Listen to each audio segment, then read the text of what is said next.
Why do frogs and toads call? Frogs and toads vocalize to attract a mate. Male frogs are the only ones that call. Where are they calling from? Most of the calling takes place in or near wetland habitats. Gray tree frogs will often vocalize from trees or other high points and move to the water for breeding.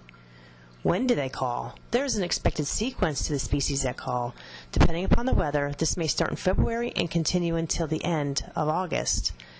How do they call? Frogs compress their lungs with their nostrils and mouth shut.